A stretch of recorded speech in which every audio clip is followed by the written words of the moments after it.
things I'm supposed to tell you before we get started. Things that people have asked over the weekend.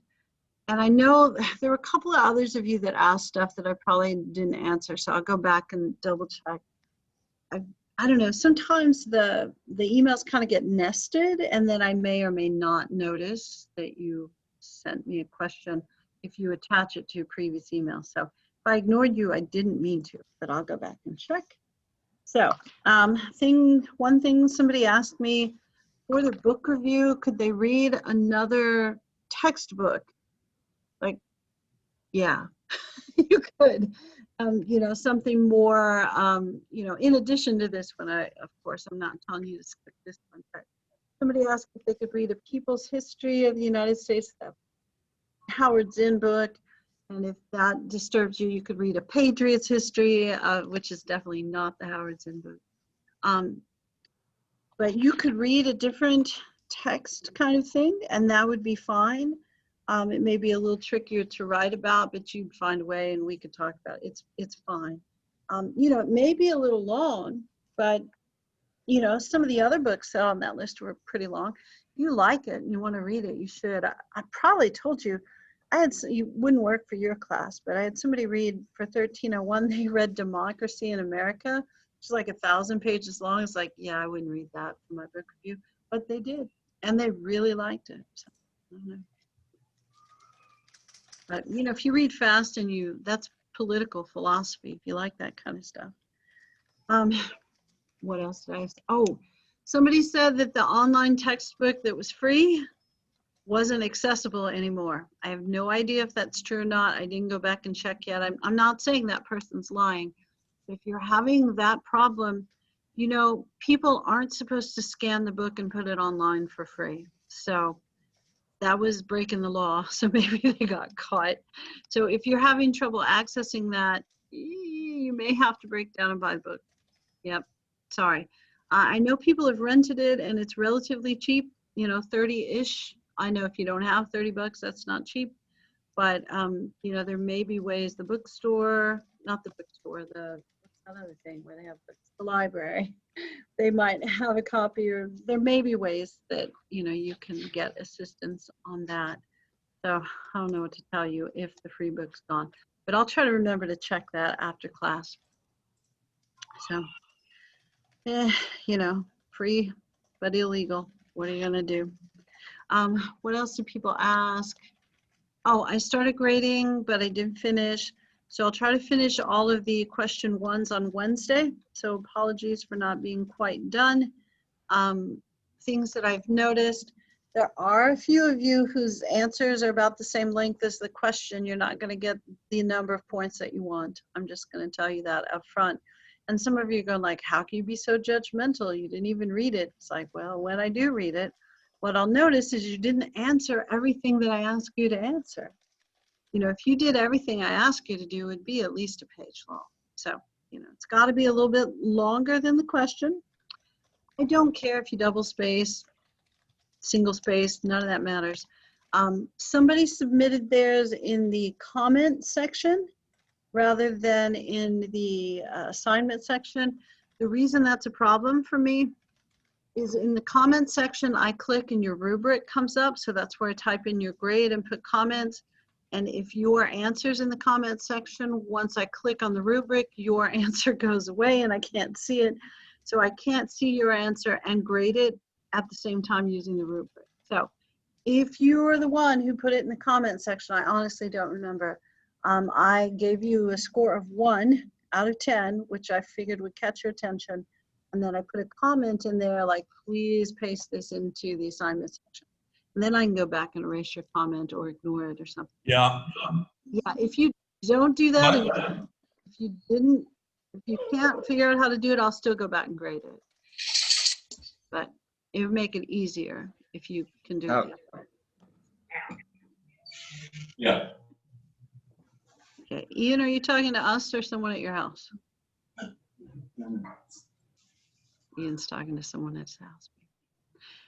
Also, somebody, oh, the other reason I don't want you to put it in the comment section is if you Oh, good. chat. I wasn't expecting it like I thought. Okay, can I mute Ian? Is that possible? Maybe. Let's see. I think I did. All right, Ian, if you need to be unmuted, let me know. I muted Ian. I muted my nephew in a Zoom call, and then he texted me and said, "Why did you mute me?" And it hurt his feelings. He's 6, though. I shouldn't have muted him. Okay, anyway, somebody wants the GroupMe link, and let's see. So the book review, if you don't finish the whole book, finish the whole book. Why are you not finishing the book? I don't know what to tell you. Oh, and if you have you guys are chatting. Anthony, if you've got if there's a link to the PDF, if you want to share it or send it to me, I can put it in the classroom if you're okay with that. I don't know if it's legal or not. I mean, it's not probably, but as long as you weren't the one who put it on there, we'll share it. If you're the one who posted it, let's not share it, because, you know, if somebody gets sued, I'd rather it weren't you. But yeah, if you want to share that, that's cool. What else did I want to say? Oh, you may or may not have noticed, if you haven't submitted question 1, you maybe haven't noticed.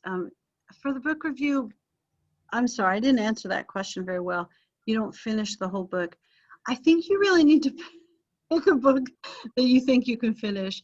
But if you don't finish the whole book, you can write a partial book review. It's just, I just don't know.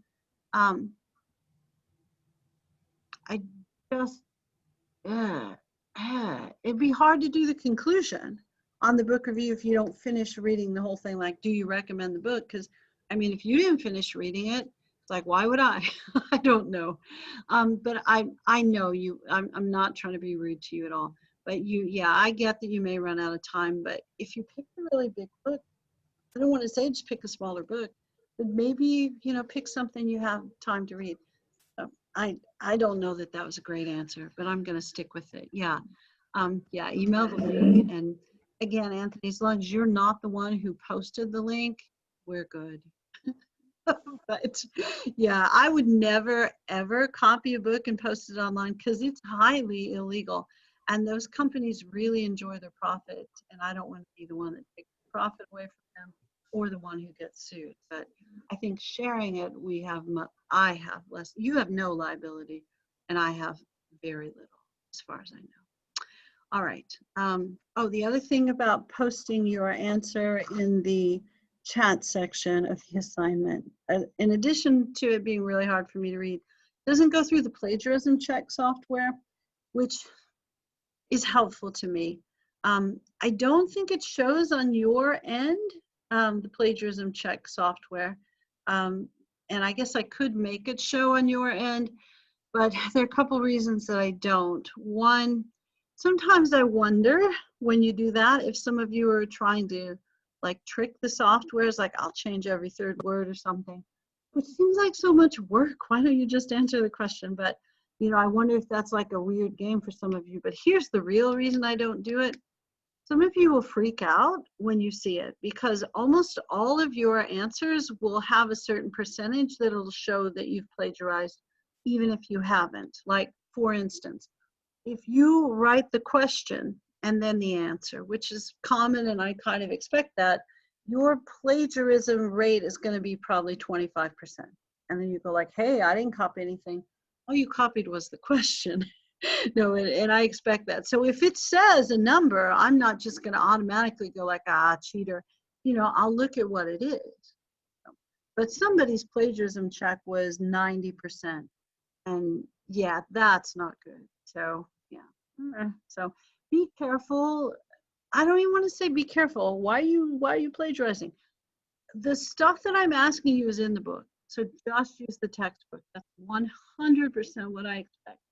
And somebody in the last class said, do we have to document or write the source if we use the textbook? No, because that's the source I'm expecting you to check. All right, hopefully that all makes sense.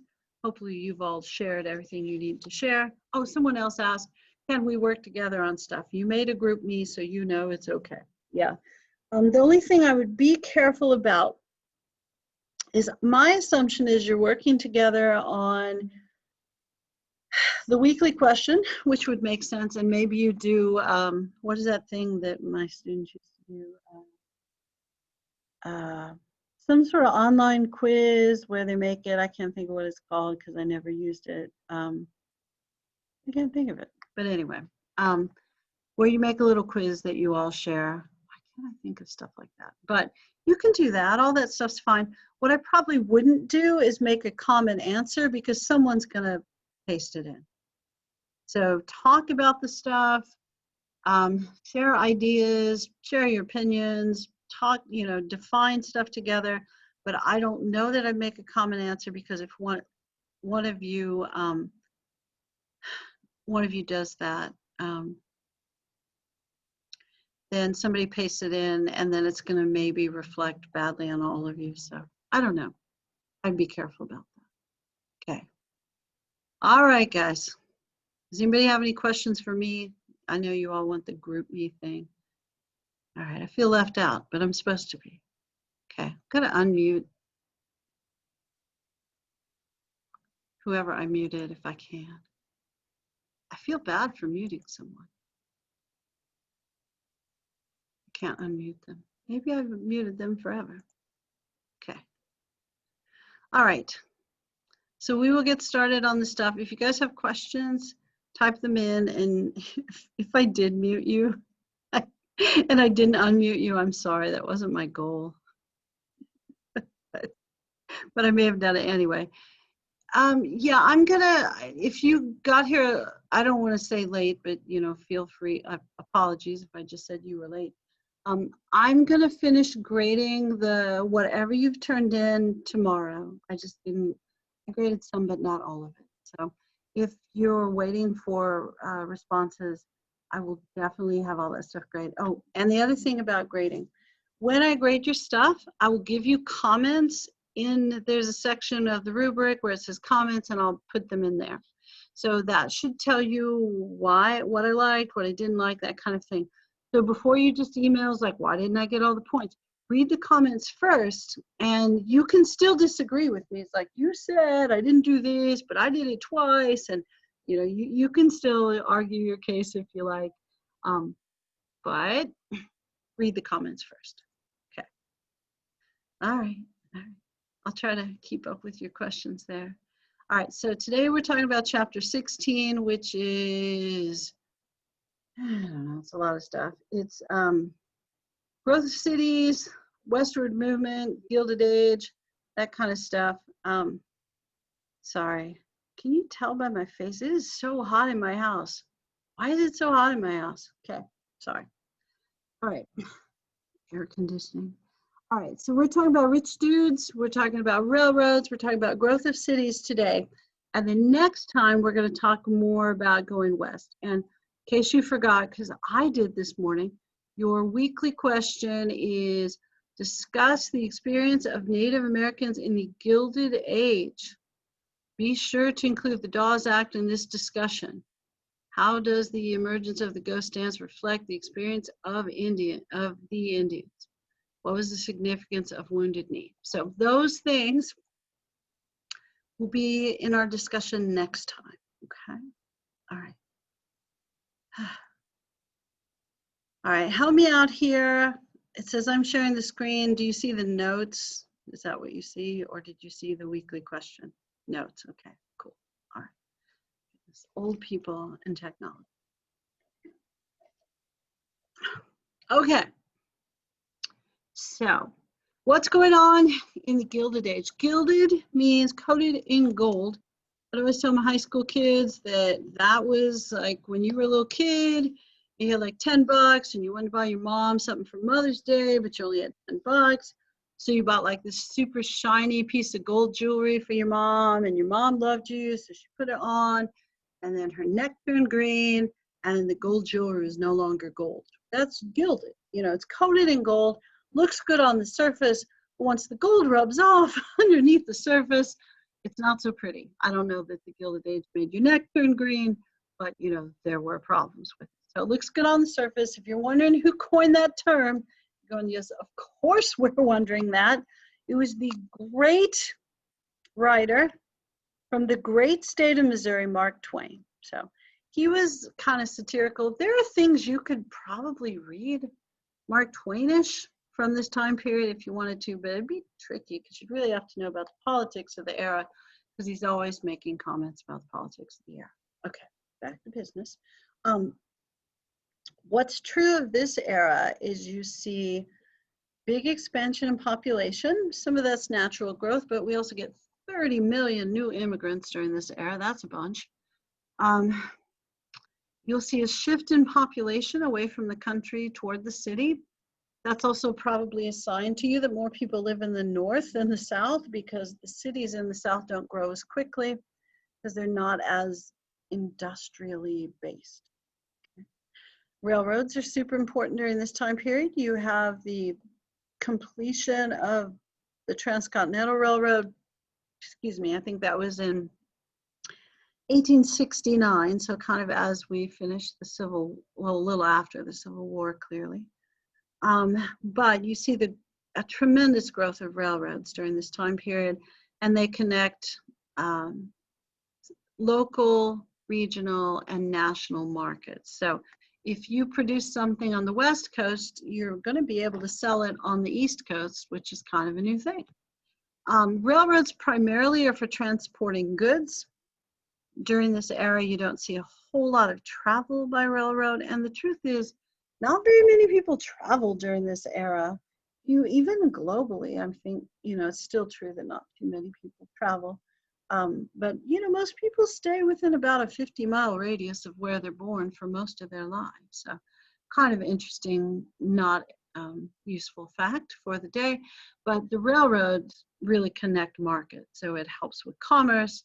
And if you produce something in the middle of the country, you can ship it to the edge of the country and then maybe sell it overseas as well. So by the time we get into the 20th century, you'll start to see an international market developing as well. And immigration, I know I mentioned that already. So European immigration impacts the East Coast. Asian immigration impacts the West Coast. And I don't know if we really want to say there's Mexican immigration during this time period, because I don't know that it's traditional immigration, because the border is pretty fluid still during that time period. A lot of people would argue it still is in a lot of ways. But, Mexico and the United States had a war in the 1840s. I know you're probably vaguely familiar with this. So the northern third to half of Mexico becomes part of the United States. It gets taken over by the United States during this era, right before this era. So you have a whole bunch of people who grew up in Mexico, and then that part of their country got taken over. So, it's not like they left their country, but somebody took over part of their country. So I don't know if it's not really immigration, but you've got incorporation of a lot of folks from Mexico, and you do still have people traveling back and forth, because why wouldn't they? So, all right, so the Southwest is more that sort of thing. How do you incorporate people who are from Mexico, or how do you incorporate part of Mexico as the United States? What rights are people granted? Do they maintain their property? That sort of thing. All right. There's also an era where more people go to work and get paid rather than work for to produce a product or a crop and then trade that crop for something else. So it's really the end of the transition from a barter to a market economy. Oh, sorry, hang on one second.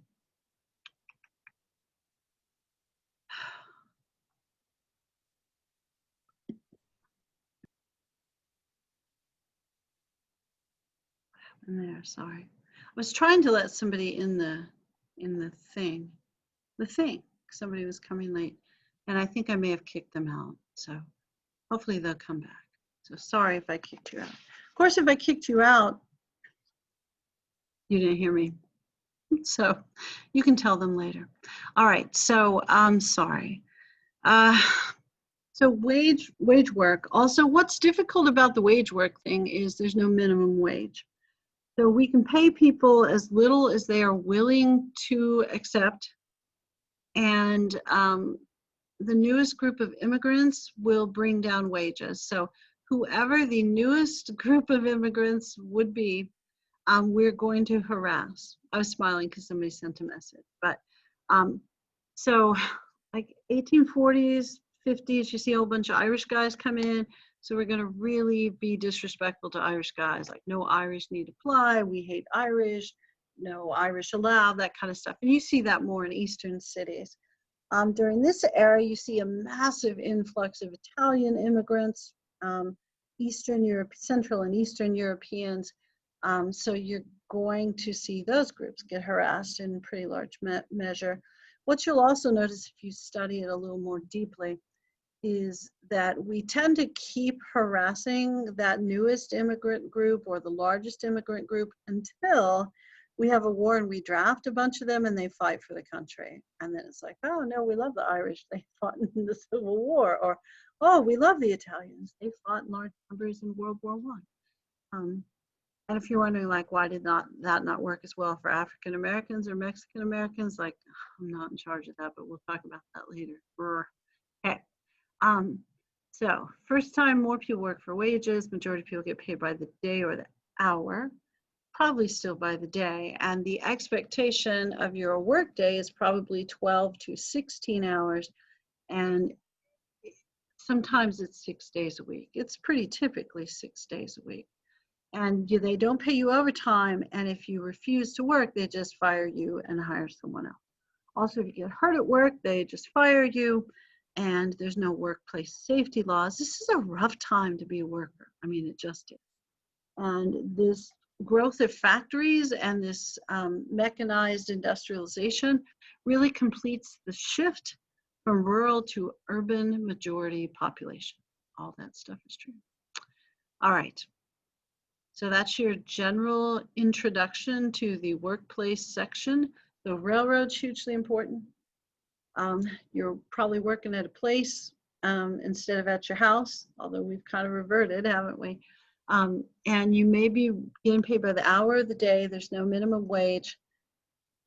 And population shift more from rural to urban majority. That's really completed early 20th century, where more people live in the city than the country. I feel like there was one other thing I was supposed to tell you here. Let me think about it. Yeah, primary.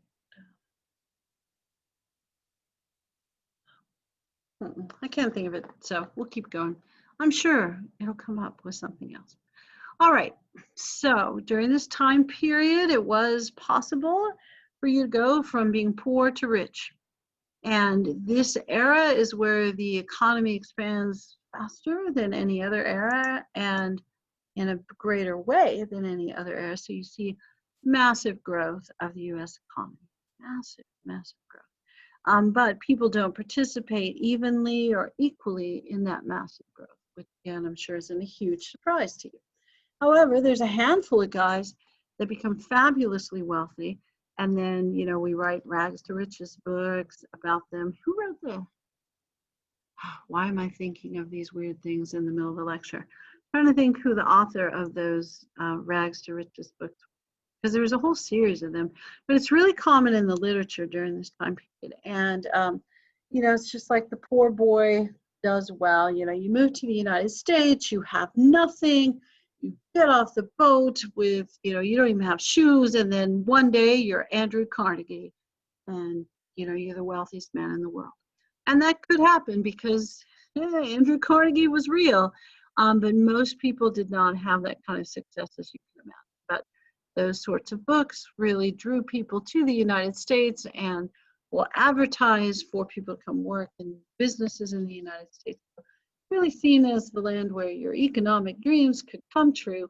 And some people's did, and some people's didn't. But there were opportunities potentially that weren't available in your home country. Now, if you look at where people immigrate from during this time period, and immigration patterns pretty similar, I think, throughout history. It's just how you get here and how long it takes to get here changes. You usually don't leave your home country if things are going really well for you or for your country. So when you have immigrants from a certain country, it's usually because of a time of turmoil, either economic, or political, or, you know, maybe the neighbors are taking them over. I don't know. That usually is both economic and political. So if there's unrest in your country, and I know we talked a little bit about this earlier, but kind of Civil War era, there's a lot of Germans that come over, and a lot of them come to Texas, as you guys know. And a lot of those guys come over with money. It's just their government structure is changing. So sometimes people with money see the writing on the wall. It's like, in 5 years, the government's going to have taken all my money, so I'm going to literally take the money and run. And that's kind of what you saw with German immigrants in this era, when they're going from more of a city-state kind of government to a more consolidated sort of government. But I'm still telling you, aren't I? All right, let's talk about the guys you do care about, because they might be on the quiz. Okay, Vanderbilt, Rockefeller, Carnegie, and Morgan. Now, there is, if you guys like to watch history, because who doesn't, and some of you have some free time and you're watching those crazy Netflix shows, which are probably great, I don't know. You could also watch The Men Who Built America. The Men Who Built America. It's either A&E or History Channel series. I think it might be A&E, but it's really nicely done. And it talks about these industrialists plus Henry Ford, who's a little bit younger. And we'll talk more about him as we go along, because he's more of a, sorry for the giant yawn, he's more of an early 20th century guy. As he's a little younger, he's building engines and racing cars during this time period. Sort of, right? He's not quite there, but almost. All right, but these guys are among the wealthiest people in that era. And some of them are immigrants, some of them are children of immigrants. One of these guys, Morgan, J.P. Morgan, starts off fairly well off, as does Vanderbilt. Rockefeller's kind of a lower middle class dude, and Carnegie's just poor. He's just broke, yeah. So these are the rags to riches. Horatio Alger, dang, that's who wrote the Rags to Riches books. Anyway, so they're kind of modeled or patterned after these guys. So we'll start, I guess we'll just start at the top. I think I put these a little more chronologically. So I noticed they're definitely not alphabetical, unless I'm having trouble with the alphabet. Vanderbilt, that is Cornelius. He's from the New York area. And his family is kind of upper middle class-ish. Not as wealthy as J.P. Morgan's family, but they're doing fine. Vanderbilt decides when he's about 12 that he's had enough school. And some of you are going like, well, how do you decide that at 12? Not uncommon during that time period. People didn't go to school to learn their profession. You learned your profession from your family, or you were apprenticed, or you were like Vanderbilt and your family had a little money. They said, yep, son, you can quit school, but you got to work. And what do you want to do? And he said, I think shipping would be a good business for me. So they bought him a little boat, or big boat, not a huge boat, but enough of a boat that he could ship stuff, you know, back and forth from the city to the areas around New York. So he's pretty successful and expands his shipping industry. He does shipping, like traditional steamship kind of stuff in the United States, then across South America, and then eventually transitions into railroads. Around the time of the Civil War, he helps put up, why can I not think of it, the cables for the communications. Oh, crud, I really am having trouble remembering stuff today. Telegraph. Why can I not remember telegraph? But he puts up telegraph lines during the Civil War as well, and transport stuff. He gets a lot of government contracts. Vanderbilt's an odd fellow. He's got a bad temper, is not well educated, doesn't really care. He's really gruff. He's got a bunch of kids, 13, I think. He's really nasty to most of them. Pretty nasty to me. He's just really ill-tempered. So, you know, he's not going to be one of those businessmen that says, I thought I have a public side, or I seem all soft and caring. It's like, yeah, you suck, I don't like you, and just leave me alone. And makes fun of his kids. And no, he's rough. I mean, he's just rough. When he becomes more charitable, there are a couple of reasons. One, these other guys are more charitable. Now that doesn't really sway Vanderbilt too much, but Vanderbilt's first wife has died and he's remarried a much younger woman. And some of you go like, yeah, that's where that goes. It's also his cousin, which that happens during this time period. I'm not saying it's good. Genetically, we know it's a bad idea. But he remarries a distant cousin, and she just kind of tells him, look, you gotta kind of be a little softer on the edges, and keeps working on him till he becomes a little more charitable. So he donates money to a university, which becomes Vanderbilt University, and maybe some smaller charities, but his major charity is the university named after him, which is still around. So he establishes a very large fortune, which two of his sons, really one of his sons, inherits. One dies fighting in the Civil War. That was his favorite son. And then his son, William Vanderbilt, inherits most of the fortune. And the rest of the kids all share a very small amount of money. He had 10 daughters, and he just says they're women, so they shouldn't get any inheritance. And the other son's epileptic, so he makes fun of him. He's really a rough guy. Oh my goodness. Okay. But the son who inherits really triples the family fortune. Establishes the New York Central Railroad, kind of takes off where his dad started, built Grand Central Station, and really becomes a major economic or financial and social figure in New York City. Now, the next generation kind of takes the money and wastes it and loses most of it. So their family's not fabulously wealthy the way that these other families are. Now, some of you go like, no, they still have money. They do. They have more money than us. I mean, I'm assuming things about you. I don't know how much money you have, but they definitely have more money than me. Famous Vanderbilts that remain. In my era, Gloria Vanderbilt, she made some jeans, but she was, also, her mother was artistic. She was artistic. So they were pretty big in the art circles in New York City. And then Gloria Vanderbilt's son, who's famous, is Anderson Cooper. So those guys, they're fine. They have nice places to live. They go to college. They just still have to work. So they're not billionaire kind of wealthy, but if you added all their stuff up, they'd still be millionaire kind of wealthy. If you're wondering, is it good to work for Vanderbilt or any of these guys? No.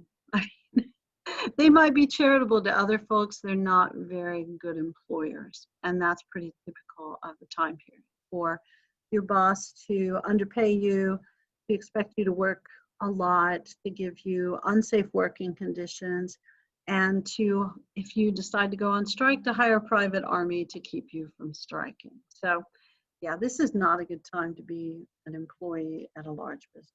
I don't know when is, maybe now. HEB, that seems like a nice business. All right, the Vanderbilt Railroads, not a great guy, creates a lot of money. His son makes the empire a little more charitable, a little softer around the edges, as does wife number 2, major charity Vanderbilt University, which is still around. I want to say it's in North Carolina. I have no idea why I don't know where it is. North Carolina. All right, where I think it is. I think so. And I think they still have a few estates, but one of them, maybe, no, the university's in, is it Tennessee? And it's that big estate that's in North Carolina, which they turned into a hotel. Because, it's a big house. Rockefeller. This is John Rockefeller, and he is from Illinois, near Chicago. His family's kind of lower middle class. His dad sells medications, but he kind of sees his dad like a carnival vendor kind of dude. So it's like, take this and you'll feel better. It'll stop your cough. It'll solve your rheumatism, your arthritis. It'll, solve all your problems. And whatever the medicine he was selling either probably had alcohol or cocaine in it, because that was pretty common during this time period. So he was kind of embarrassed about his dad. So he wants to be a more legitimate businessman than his dad. He's also a little more scholarly than the average person. So he decides that because people are starting to use petroleum products like kerosene and heating oil with regularity, turn it with the phone. He decides that he'll go into that industry, and he does some things that are kind of unique. thing number one is how he controls his business expenses. So he does something, sorry about the phone, that the book will refer to as, so loud, I'm sorry, vertical integration. I'm so sorry. Vertical integration. And vertical integration is where you control all the aspects of your business. So when he decides, like, hey, I'm going to buy oil wells, but he's also going to buy, like, the railroads that transport the oil to the refinery. And then he's going to buy the refinery. And then he's going to buy the retail outlet. And he'll buy the oil tankers. And in some instances, he buys banks, especially if it's farther west, so he can control, like, land purchases and financing, that kind of stuff. So he does this vertical integration so he can control all of the aspects of his business. So he becomes really wealthy that way. The other thing that he does is he hires a lot of chemists, or at least a handful of really good ones, and makes sure that his formula for the kerosene and heating oil products is standard. So every time that it's produced, it has the same chemical components. So he really controls the manufacturing process. And in this way, it makes sure that the oil products, petroleum products, are safe as well. It's really common during this era for people to purchase these products and use them, and they're not safely made, so it they explode, or their house catches on fire. So Rockefeller's big selling point is I have a standard formula, hence the name Standard Oil. And people came to know that they could count on Standard Oil and it was safe to use, so they did.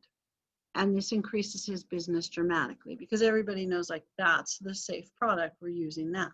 So the business grows exponentially. He becomes crazy wealthy, and he buys out all his competitors. So he also expands by using horizontal integration, or really he's creating monopolies.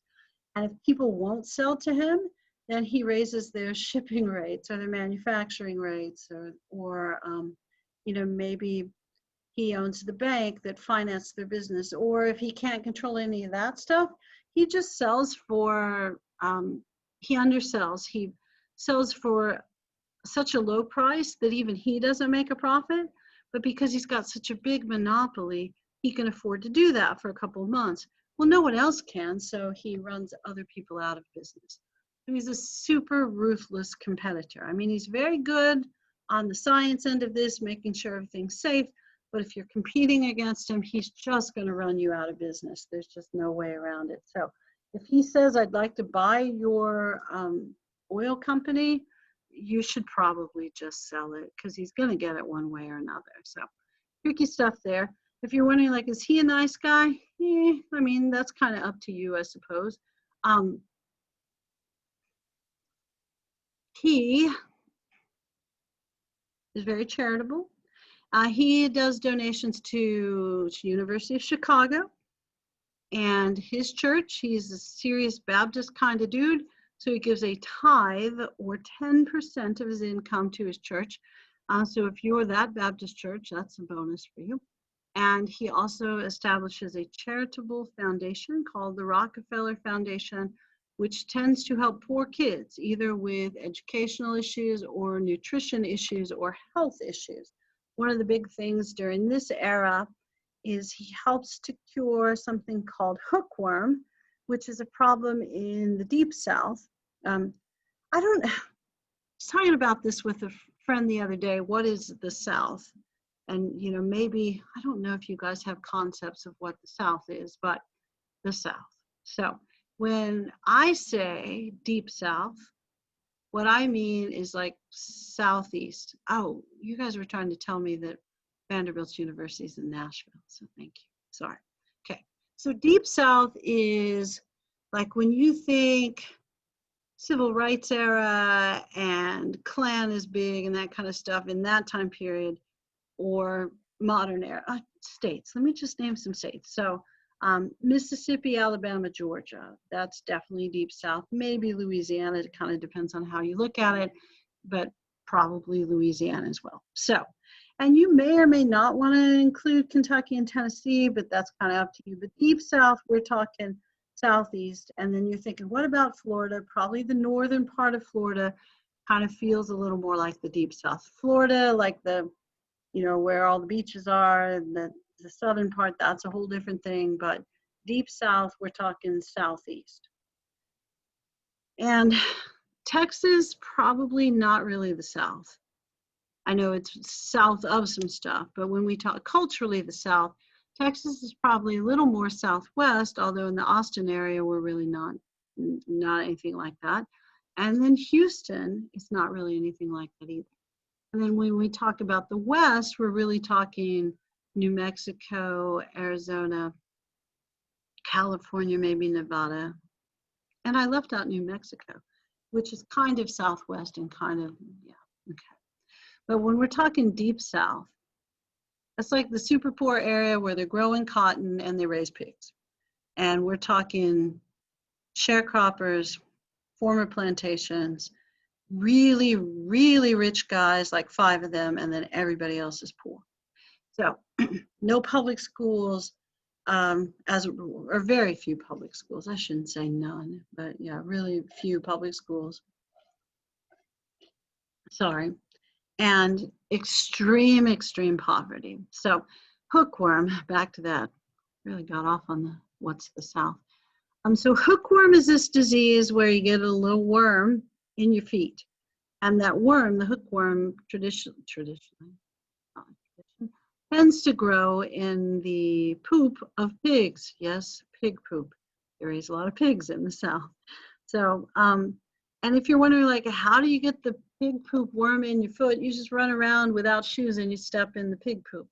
And you were back from my era and in my socioeconomic group, if you were poor in the summer, you just didn't wear shoes because shoes are expensive. And if your parents could get by with buying 1 pair a year, that's what they did.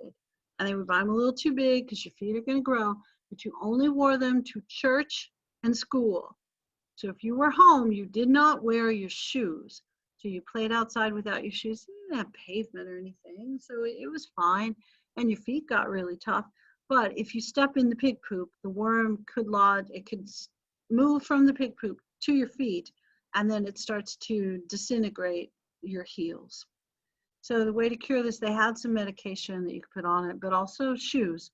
So what Rockefeller does is buy shoes for a bunch of poor kids in the Deep South. Some other stuff too, but and the Rockefeller Foundation, which is still around and still, very well endowed, has a lot of money. When I say it's well endowed, it means it has a lot of money. They still work on children's health issues all around the world. So that's pretty nice. If you're wondering, was it good to work for Rockefeller? No. Okay, I'm going to say that for everyone. Was it good to work for them? No, it's not good to work for anybody during this era because you can treat your employees like crap because there's no law against it. So people did it. Okay, my comments on human nature right there. Carnegie. Okay, so he's really like the rags to riches guy here. So he's from Scotland, a pretty destitute kind of dude. His dad weaves cloth for a living by hand, doesn't make enough money to support the family. So Carnegie goes to work as a little kid and becomes the family's major breadwinner by the time he's about 14 or 15.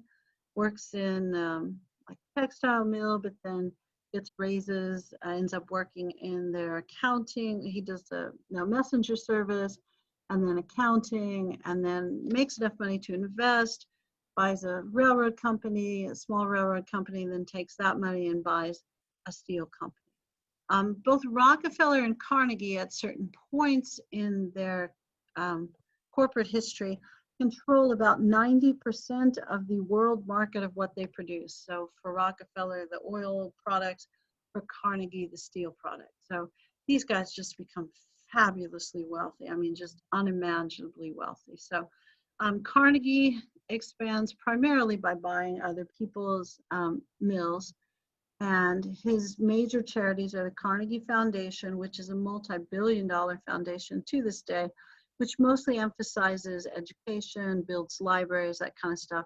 His foundation would build libraries, and then he would ask the local community to buy the books, which were expensive, but so was the building. So he partnered with local communities to build libraries, and still the Carnegie Foundation does that. Performing arts centers like Carnegie Hall, and then other educational projects, excuse me. And he also, along with Andrew Mellon, who was the Secretary of the Treasury, started Carnegie Mellon University, which, is still funds as well. He wrote something called The Gospel of Wealth, where he talked about how if you are wealthy the way that he is, and the way Rockefeller is, the way Vanderbilt is, and the way Morgan is, and the way Ford will be, you have a responsibility to society to use your wealth for good. So here are things that you should do if you become that wealthy. 1, give most of your money away. 2, don't give it to your kids. You know what happens if your kids become multi-billionaires? They become all lazy and they spend money and they're corrupt and that kind of thing. We did kind of see that with Generation 3 of the Vanderbilts. So Carnegie's idea is you don't give your money to your kids. You give most of it away. And you give it away while you're still alive. Doesn't mean you give it all away, but you create a trust and you make sure that it functions in a way that you wanted to use your money, and you put somebody in charge of it that will run it the way you would run it if you were there. Okay, so Carnegie has one kid, and her job is to run the Carnegie Foundation, which, what a great job. You just give away money all the time. But he gives her a small inheritance. It's like $20 million, and some of you are going like, small. But he's worth $500 million, and more than that by the time, she's done with managing the money. So he also lives a really long time. All these guys live a pretty long time. Because he lives into the 1930s. Rockefeller's getting called before Congress in the teens, I know. Vanderbilt's kind of old and cranky and dies in the 1880s, 1880s or 90s, but he's pretty old by then. And JP Morgan lives a while too. So, and if you're wondering, what's life expectancy during this time period? Oh, I don't know, probably in the 50s, like upper 50s maybe. And these guys, I think they all live into their 80s, which is pretty old. Okay. All right, back to rich guys. So rich guys, questions, sorry. Do you really think Rockefeller had heart transplants? I don't think they could do that back then, but there's probably something he had. I know what you're trying to say. But you bring up, yes, infant mortality rate was terrible. I was going to say also healthcare is not really readily available, but the truth is you may not want healthcare during this time period, although it's getting better. But these guys have access to stuff that no one else has access to. I mean, they have a better diet. They don't have to work in the dangerous jobs. Part of the reason life expectancy is a little low in this era as well is if you lived near one of these factories, you might get hurt or killed in the factory. I mean, there are certain industries, the steel industry, and we'll talk about this more when we get into the Gilded Age. Ida Tarbell wrote a book about the steel industry and mortality within the steel industry. Your life expectancy, if you worked in the steel industry or if you worked in a coal mine, is going to be cut by at least 20 years. And you'll notice too, if you look at life expectancy charts for people who are Black and who are white, oh my goodness, especially if you're male and Black in the Deep South, your life expectancy is upper 30s. And some of that's because your job is dangerous, but it's mostly because your life is dangerous. No, it's some rough stuff. There's so many ugly things. I mean, there's a reason that people call this the Gilded Age. It is ugly more than just on the surface. It's a rough time. I mean, it's pretty good for these 4 guys and, handfuls of other guys. And it's okay for a lot of people, but it's terrible for a lot of people too. It's a rough time. It is. All right, sorry that I ignored all your comments in the chat. But now you're making me wonder, what was it? What kind of health care did Rockefeller get consistently? Because I do think I remember reading he was a little bit of he had some health issues, but I don't know. One of the things that's true about these guys, and I've kind of mentioned it in passing, Morgan is a different sort of industry, so it's not the same issue for him. But these guys all run businesses where you're physically doing stuff. You're building railroads, you're working near oil wells, or you're processing product, or you're making steel. And all of these jobs were fairly dangerous, and none of these guys paid their employees terribly well. So when they would go on strike, they would all hire strike breakers, which is completely legal during this time period. And strike breakers were like little private armies, and you could hire them to come in and shoot at your workers who were going on strike. So they would have like little mini wars. Your book will talk in pretty good detail about the Homestead Steel Strike, which is a Carnegie Steel company, where people get shot at, and the strikers also have weapons, so it really is kind of a little mini war. And then Rockefeller owns some coal mines in Colorado, where he sends in strike breakers who set the strikers' camp on fire. So they're all living in tents outside the coal mine. He just sets their tents on fire one morning, not Rockefeller, but the people he's hired. And it kills a lot of women and kids who are, resting and aren't part of the strike. So, I mean, this is rough. I mean, and there just aren't laws the way that there are laws now. And I know I watch the news like you guys too. There's plenty of chaos going on in our version of the world, for sure. I mean, no doubt. And there's a lot of stuff going on that shouldn't be going on. But that was kind of day-to-day existence multiplied during this time period. I think people probably didn't know as much about it because, I mean, you can turn on the news and watch it anytime you want, and none of it's ever good. I'm sure I know there are many good things that happen, but they don't make the news. But these guys didn't hear or see, as much of the stuff that's going on. You could read about it in newspapers. So, all right, I need to get on with J.P. Morgan, don't I? Some of you are going like, yes, you do. Okay. So J.P. Morgan, you know what he does? Okay, so his family is pretty well off. His dad's a very successful banker who mostly makes fun of J.P. I think his first name is actually J, like J-A-Y, Pierpont Morgan. So he makes fun of him and says, like, you'll never match up to my success. You'll never be as good as I am. Well, his bank is that J.P. Morgan Chase thing. You've probably heard of that. I can't remember if it was the largest bank, but it's one of the 3 largest banks in the world. So he did pretty well. Okay. He makes his money from business consolidation. In the early days, it's railroad consolidation. So people would hire him and say, like, hey, railroad builders, have you noticed that we have 3 railroad lines that do essentially the same thing between Baltimore and Chicago? So one of you needs to, 2 of you need to shut down your railroads. One of you needs to build from, Chicago to New York. And somebody already had, of course, my examples aren't good. But what he did was advise businesses about what parts of their business to keep open and what part to shut down. And he would also advise people on what to invest in.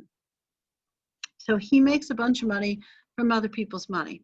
He eventually will put together the deal that will create U.S. Steel by buying Carnegie Steel Company and combining it with some other stuff.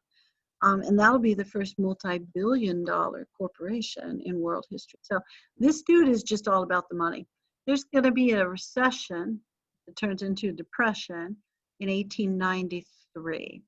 And the U.S. government will run out of money, which I know we're in debt now, but it's the way that they manage money is different back then. So when the U.S. government runs out of money in the Treasury, they have to get some. So they borrow from J.P. Morgan. So this is a dude who's so wealthy that countries would borrow from him. Now, his banks, of course. So this guy is just primo financer of his time period. So he's going to make a ridiculous amount of money.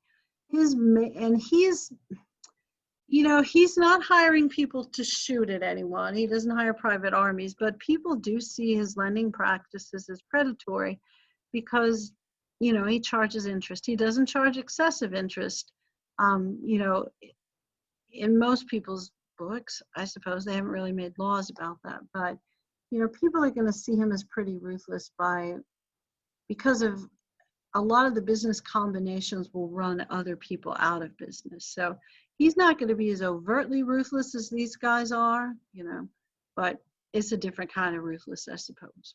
All right, but anyway, or just really smart businessman. It really depends on your perspective, doesn't it? His major charities are local. He's from the New York City area, so New York City museums, art galleries, city charities, and the big university he donates to is Harvard, but specifically the medical school. Yeah, so these guys, the four of them have more money than most countries for sure. And at certain occasions, each single one of them has more money than certain countries. These guys are incredibly wealthy, incredibly wealthy. It's just, yeah. And they're very charitable unless you work for them. And then they probably treat you badly because they can and because that's what employers do during this time period. So, okay. I'm going to pause for a minute or two to see if you guys have any questions or comments before we talk about what it's like to be a worker during this time period. And we'll probably just talk about the moving west and Native Americans and the question next time. So, do you guys have any questions you want to ask at this point? And if I muted you, sorry. I only muted one of you, right? All right, anybody want to ask anything? Why is it such a hard time? Well, I don't know. This may not be the right answer, but I'll work on it. So, like, if right now the stock market is higher than it's ever been in history, and I was watching some news show and some guy said, yeah, I made $600,000 today on my trades. So for that guy, yesterday was an amazing time financially. Now, I don't know about you, but I did not make $600,000. Now, he was complaining because he said, you know, I'd made 6 million. So I guess we all have a perspective, right? But 600,000, that's more than I make teaching at ACC. I mean, that's a crazy amount of money. So that guy had a great day yesterday. For most people in the United States right now, finances are kind of rough. You may have noticed, I've noticed as well. So it's weird that at certain times when most people are doing poorly, there's a handful of people that are doing so well that the general economy of the United States is expanding dramatically. So during that era, Gilded Age, there's certain businesses, and we mentioned, part of the reason we talked about those four guys is they're some of the four most prominent examples of entrepreneurs who had tremendous success. They did. And you have to remember too, this is an era where there's really not a middle class. Now, part of the thing that happens eventually because of these businesses is we start to develop a middle class. And because of urbanization, we'll start to develop more of a middle class as well, where professional jobs like managing some of these businesses, or, you know, we get a whole bunch of people in one area and we think, you know what, it'd be cool if they all went to school. So then you get jobs like history teacher or, you know, elementary school teacher, or then, you know, we start selling stuff and then people start buying stuff more. So you've got more of a retail economy. So these guys are creating the modern economy. So these handful of guys who are really on the ground floor of creating the modern economy are just really going to become fabulously wealthy. So it really skews the statistics. It creates an economy that we've never seen before, where the gross, we don't measure it that way, but where the gross domestic product, what we produce within the United States, the amount of money we produce and the amount of products we produce is much higher than it had ever been before. And that will lead to other industries also like marketing, where they convince you to buy stuff you don't really need. But you're working more and you have more money, so you have more expendable, okay. So we're in that era right before people start making money where they can buy consumer products. So this is, the economy expands because of rich guys like we just mentioned. For the average person, the economic growth isn't dramatic, but we have a whole bunch of new people who move to the United States. So the next generation is where you start to see more of that growth kind of spread, and we start to develop a middle class. And that's going to change the dynamic of our country as well. Because in this era, we don't really have a middle class. So what middle class people have time to do is to advocate for things to be better. Rich people very rarely advocate for things to be better because things are pretty good for them. Poor people rarely advocate for things to be better because they're busy.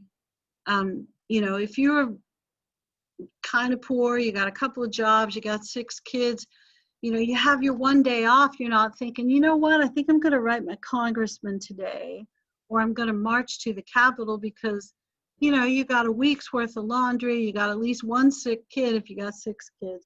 You haven't slept more than 4 hours in 2 weeks. Yeah, you don't have time for advocacy. So once we develop a middle class, they have time to advocate, and they do. So you're not going to see a big change during this era because the rich people are happy, but they've helped the economy expand so dramatically that it's really skewed the statistics. So the economy as a whole grows dramatically in this era. Does it grow evenly? Not even close. Not even close. And then the changes that you see in the next era, the progressive era, really come to you from the middle class. And if you're wondering, is everybody happy about that? No, not everybody's happy about that. And you're thinking, well, of course the rich people aren't. No, they're not always, although some of them are. But some of the poor people aren't happy about it either, which is a fascinating kind of thing too. And maybe it will make a little sense to you when we go over it. Maybe not. I don't know. Not everything makes sense. All right, I don't know if that was a good answer, but there it was. Yeah, so the economy grows dramatically. It just doesn't grow evenly. It's not even close. You'll see more even growth in the next era. And then we have a world war and a depression, and then another world war, which, yeah, I don't know. Yeah, and this is kind of you work hard and then you die, and you might die at work in some jobs. So it is kind of a rough time period. It is, for sure. But it's a hugely important time period too, because this economic growth makes the United States a world power economically, but also gives us money that we had never had before in our treasury. So we use that money to build a navy, which makes us a military power as well. And then, we've taken over the northern half of Mexico right before our Civil War. And then we're going to take over some other stuff pretty soon, kind of Caribbean and in Asia a little bit. So we're going to start taking over the neighbors a little bit more. And so then we're going to become a regional power in addition. Well, we're going to build an empire. That's what I'm trying to say. Not saying very well. Which makes this like a weird thing, which I'm sure our founders never really expected. All right. Do you guys have other questions? You're like, no, I don't want to ask anything else. She'll give me a really long answer. All right, then. One more thing or two, and then we'll go. All right, back to the notes. Back to the notes. Okay. All right, so really all we want to do is just mention really quickly, stuff you already know, that it's pretty cool to be one of these 4 guys, or Ford, and there's more guys like this too. These are just the big guys. It's not as cool for you to work for these guys or to work for someone else. Now, the last chapter, they talked about what it's like to be poor in the South. And being poor in the South sharecropper, crop lien system. You work for someone else, you get underpaid. They have to loan you money to buy necessities. You owe them interest on that. So you're never going to get out of poverty. It's really hard. It is really hard, for sure, to get out of poverty in the South. In the North, you own the business in this era or you work for the business. And there's not a whole lot of management positions and there's not a whole lot of educational. There's more educational opportunities in the North than the South, but there's not a whole lot yet. That's coming very quickly. And part of that's possible because these guys are donating money to colleges. So, I mean, these guys are responsible in a lot of ways for the growth that's possible that creates a middle class. I don't know that it's necessarily their goal, but it does kind of happen. But if you are a factory wage worker and you live in an apartment in a major city, your workplace is dangerous and your home is dangerous. Now, I'm going to tell you stuff that no one really needs to tell you, but I'm going to tell you anyway. If you're a skilled worker, your life's a little bit better. You're going to get paid more. Your job is probably a little safer. If you're doing these stereotypical mechanized factory workplace job, you are operating a machine and you're doing the same thing 100 times a day. And because it's early in the mechanized industrial era in the United States, that machine is probably unsafe.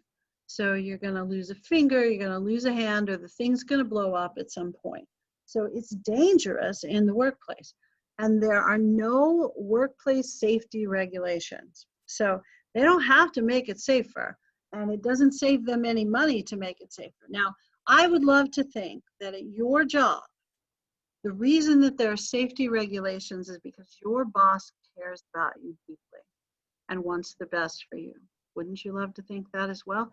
And that may be true because I'm, and maybe some of you are kind of the boss, but there is somebody at your work that doesn't want you to get hurt. But the reason there are workplace safety regulations is because if you get hurt, they have to pay for it, and that's expensive. So they want to limit their liability.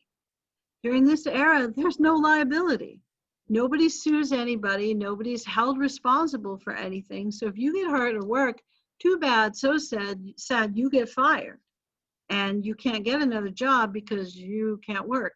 And you think, well, what about Social Security disability? You know it's not there yet. I know you know that. So you just become a big burden on your family if you get hurt at work and your workplace doesn't have to help you out. So workplace is unsafe and there's no reason for them to make it safer. There's no financial incentive. There's no legal incentive. Wages, every time we get a new large immigrant group, they come in, they're desperate for jobs. That makes wages go lower because there's no minimum wage. That's also part of the reason people harass the newest immigrant group. So people really harass immigrants during this era, especially if they move into urban areas, because they make the wages go down. I know there are other reasons. I'm not suggesting that's the only reason, but that is a reason, okay? So new groups, large groups of immigrants make wages lower. You got an unsafe workplace and you got a bad job where you might get hurt and you're going to be underpaid. Also, there's no rules about housing. So, you got to find a cheap place to live, which is going to be a super overcrowded apartment complex. And it's pretty regular, pretty common for people like 2 or 3 families to share a single apartment. In an apartment building, there may be 6 or 8 apartments per floor and 1 or 2 bathrooms. So there's all kinds of unsanitary, unsafe sort of things. There's no building codes, there's no fire escapes. The ventilation goes from apartment to apartment. So modern era, if you've got COVID, you're spreading it to the neighbor through the vent. In that era, the flu, that's part of how the flu spreads after World War I. Although things, the housing codes are a little bit better for new houses, but not for old apartment buildings. If you want some chronicling of that, or if you want to look at a book for a book review, your textbook talks a lot about Sunshine and Shadow in New York, which you could read. And another famous book from that era is How the Other Half Lives, which is available online and it's not illegal. So you could read either of those books, and they talk about the neighborhoods where working class people live, and they also build the factories right next to their apartments. So there's nothing sanitary or safe about your working place, the air. I mean, it's just rough. It's just rough. I didn't mention this, but did type it in there. Top 1% in the country, we just mentioned 4 of those guys, earn the same amount of money as the bottom 50% of the country. So they're just a ridiculous amount of people, pretty much the majority, people living in abject poverty. So fun times. But both of these books are really about living in New York City during that era. Okay. All right, and I know it's almost time to go. So, and I've pretty much said what I need to say, haven't I? Because we're going to talk about the West later, so I'll stop the share and see if you guys have any questions before we go. Anything you want to ask? Okay. I feel like I've told you everything you need to know moving forward. Just a couple of reminders. If you've turned something in, I'll finish grading all that stuff tomorrow. I apologize for being a little behind on that, but I'll finish grading all that tomorrow. Look in the comment section for feedback. Let's see, what else do I want to tell you? I don't know. I don't know what else I want to tell you. I'll post the recording tonight or tomorrow of today's thing. I know most of you have been here, clearly. I can't think of other stuff that I need to tell you. Oh, you may or may not have noticed the study sheet for the quiz is available. The quiz will be available next Wednesday. So you'll need to next Wednesday, Friday. I'll keep reminding you about that as we go. So that list will tell you some stuff to study. This week's weekly question we'll talk about in class on Thursday. And it's fairly specific. The book review is due after Thanksgiving. I want to say it's November 30th, but I don't remember for sure, but it's a long time from now. I also tried to post the thing where I talk about the book review, and I made that this summer. For some reason, I was just lazy and didn't want to remake it, but and I think that's about 15 minutes long, so I clearly went into a little more depth. So feel free to look at that. And when we get a little closer, honestly, after the first quiz, we'll probably talk about the book review again. Also, after the first quiz, I'll give a survey about the first quiz, and mostly it'll be like, thing was too hard, too easy. I know no one ever says it's too easy, but I'll know by grades. You know, if you all get, 80% or above, it's like, well, that was easy. And I'll ask you if you want more questions. So I don't think I'll ask you much more than that. Okay. All right. That's all I have to say. So I'm going to say goodbye to you all.